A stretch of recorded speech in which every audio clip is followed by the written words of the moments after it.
sa nahitabo karon nga pagdakop ni former President Duterte pag naog yun sa airport gikan siya sa Hong Kong gahapon alas 9 buntag. Unya gipalupad na siya ngadto sa Netherlands, isakay sa eroplano ngadto padong sa korte sa The Hague to sa Netherlands kay adto kuno dito siya patubangon siyang kaso ka mga alas 11 gabi na ay nagsyagit-syagit sa kalipay ng mga Filipinos na asay nagsyagit-syagit sa kasuko o ng hilak ng mga Filipinos, pulos Filipinos.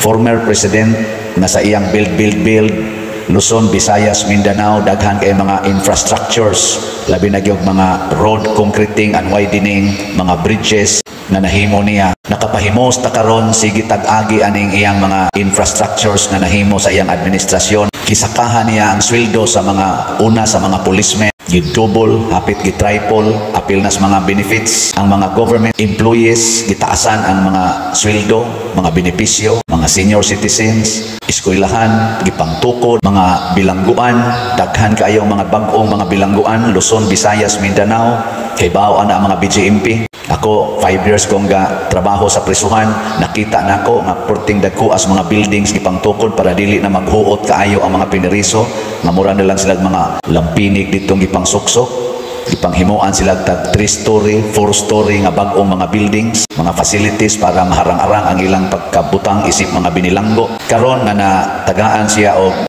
accusation dito sa ICC or Interpol, wako kasabot kung sa kalainan na ng ICC o Interpol. Idakop siya without actual physical warrant of arrest o gitransport siya ngadto sa Netherlands aron adto moatubang siyang kaso.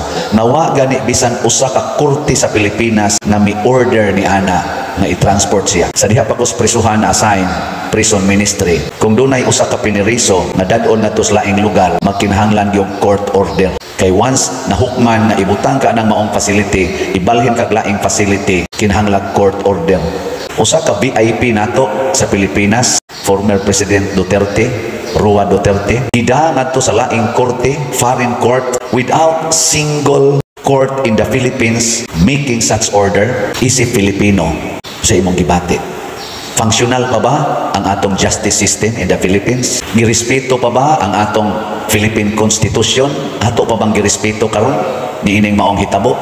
Doon na ba'y presidentes Pilipinas nga nagbuhat ani ngadto sa mga VIPs na dunay dagkong kaso sama kanhi sa kaso ni former President Irap Estrada, former President Gloria Macapagal Arroyo? Giingon ba ani sila pagtratar sa ilang mga kaso nga giatubang sa una?